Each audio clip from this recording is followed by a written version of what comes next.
Mars, updated ka na ba? Iba na to, Daniel. Alden at Catherine nanood ng sine sa BGC. Well, kung anumang nabubuong deeper relationship between Catherine Bernardo and Alden Richards ay isang magandang balita para sa kanilang mga taga-subaybay. Halos sunod-sunod kasing balita sa kanila. Aakalain mo talagang meron ng magandang ganap ang dalawa. Ang latest nga ay ang panunood nila ng sine sa BGC or Bonifacio Global City kasama ang beshi ni Kat na si Alora Sasam. Kung date man yon or what, basta masaya, gora na! On the marketing side, iisipin na lamang namin na nag-i-invest ang dalawa ng maganda at positive vibes para sa kanilang upcoming movie to be shot abroad. Mauuna nga daw na kuna ng ilang eksena sa Hong Kong, then sa Canada na ang the rest of the movie. Nakaka-pressure nga namang higitan ang unang tambalan nila noon. Kaya aabangan natin ang susunod na ganap.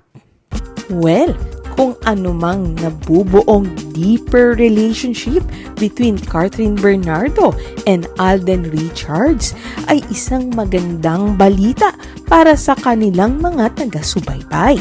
Halos sunod-sunod kasing balita sa kanila. Aakalain mo talagang meron ng magandang ganap ang dalawa. Ang latest nga ay ang panunood nila ng sine sa BGC or Bonifacio Global City kasama ang beshi ni Kat na si Alora Sasam. Kung date man yon or what, basta masaya, gora na! On the marketing side, iisipin na lamang namin na nag-i-invest ang dalawa ng maganda at positive vibes para sa kanilang upcoming movie to be shot abroad. Mauuna nga daw na kuna ng ilang eksena sa Hong Kong, then sa Canada na ang the rest of the movie. Nakaka-pressure nga namang higitan ang unang tambalan nila noon. Kaya aabangan natin ang susunod na ganap. Well, kung anumang nabubuong deeper relationship between Catherine Bernardo and Alden Richards ay isang magandang balita para sa kanilang mga taga-subaybay.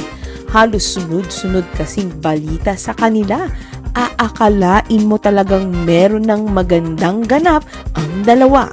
Ang latest nga ay ang panunood nila ng sine sa BGC or Bonifacio Global City kasama ang beshi ni Kat na si Alora Sasam. Kung date man yon or what, basta masaya, gora na! On the marketing side, iisipin na lamang namin na nag-i-invest ang dalawa ng maganda at positive vibes para sa kanilang upcoming movie to be shot abroad. Mauuna nga daw na kuna ng ilang eksena sa Hong Kong, then sa Canada na ang the rest of the movie. Nakaka-pressure nga namang higitan ang unang tambalan nila noon. Kaya aabangan natin ang susunod na ganap.